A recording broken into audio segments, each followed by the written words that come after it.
হয়ে গেছে। আসসালামু আলাইকুম, আমার নাম Arfat, welcome to my video.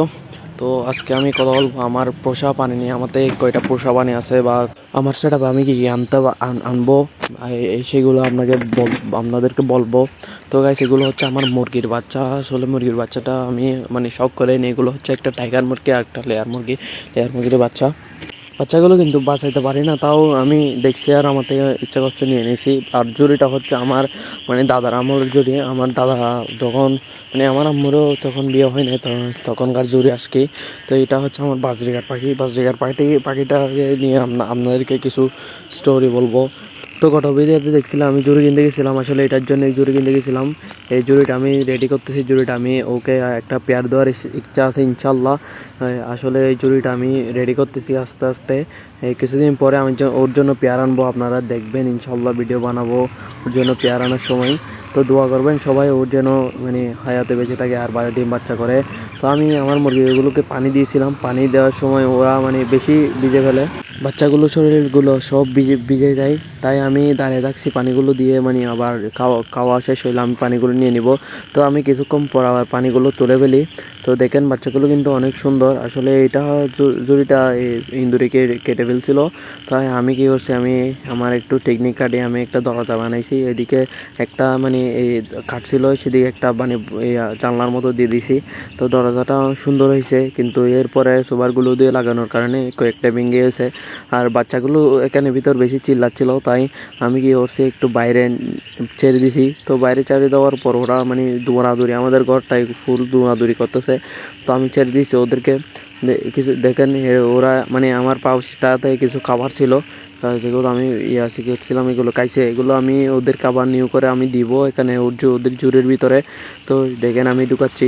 আসলে এগুলো দেওয়ার কারণ হচ্ছে পায়খানাটা নিচে না গিয়ে, আমি পায়খানা নিচে পড়লে আমি আর জুড়িটা সাফ করতে পারি না। তাই আমি এগুলো, তো এখানে আমি এটা দিয়ে আমি ভিডিও করি। আসলে এখন করতেছি না ভিডিও। জুড়িটা আমি এদিকে সরাইছি। এটা হচ্ছে পাখির চেন, পাখিকে বাঁধে ওই যেগুলো টেম করা হয় এগুলো চেন। ইনশাল্লাহ আগে পরে আনার ইচ্ছা আছে। আপনারা আমার ভিডিও দেখবেন ইনশাল্লাহ। আরও আপডেট করবো আমার সেট আপটা এখনও ছোটো। আসলে আমি এখনও নতুন, সেজন্য এটাতে আমি নতুন। আমার কিন্তু নতুন এই পেটস আসতেছে, আমার নতুন প্রাণী আসতেছে।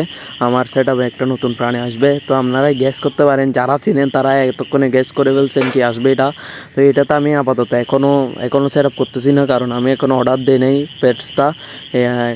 ইনশাল্লাহ কাল পরশুর মধ্যে অর্ডার দিব। তো চলে আসবে ইনশাল্লাহ কয়েকদিনের ভিতর। বক্সটার ভিতর আমি আমার আপাতত যেগুলো সরঞ্জাম আছে, যেগুলো আমি ইউজ করি না তেমনটা, এগুলো সেইগুলো এসেছি। আসলে এগুলো আমি কালকে পরশুর মধ্যে বের করে ফেলবো, ভিডিও আসবে ইনশাল্লাহ। তো আপনারা দেখেন। আসলে এটা সেটআপটা আমি অ্যানিমালটা আনার পরে আমি আপনাদেরকে দিব, কারণ আমি কীরকম সেটআপ করে দেখলে আপনারা বুঝে যাবেন। আসলে মুরগির বাচ্চাগুলো বেশি ঘরে দৌড়াদৌড়ি করতেছিল, তাই আমি আবার কী করছি, ধরে ধরে ঢুকাই দিছি জুড়িটা পরিষ্কার করে ফেলছি। তো আমি জুড়িগুলোকে ঢুকাই দিয়েছি। আসলে জুড়িটা ইন্দুর খাইতে পারবো না, আমাদের ঘরে আবার ইন্দুর অনেক বেশি। তো আপনারা বলেন আমি কি আনতে পারি?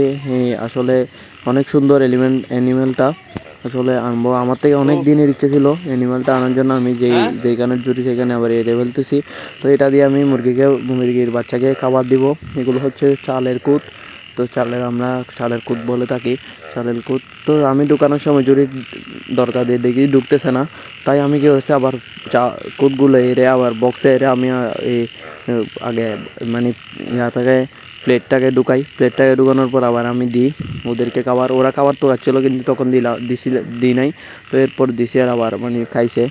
তো আমার ভিডিওটা ভালো লাগলে আপনারা শেয়ার করে দেন, লাইক করে দেন, আর আমাকে ফলো অথবা সাবস্ক্রাইব করেন। আর তাহলে আজকের ভিডিও এতটুকুই। সবাই ভালো থাকবেন।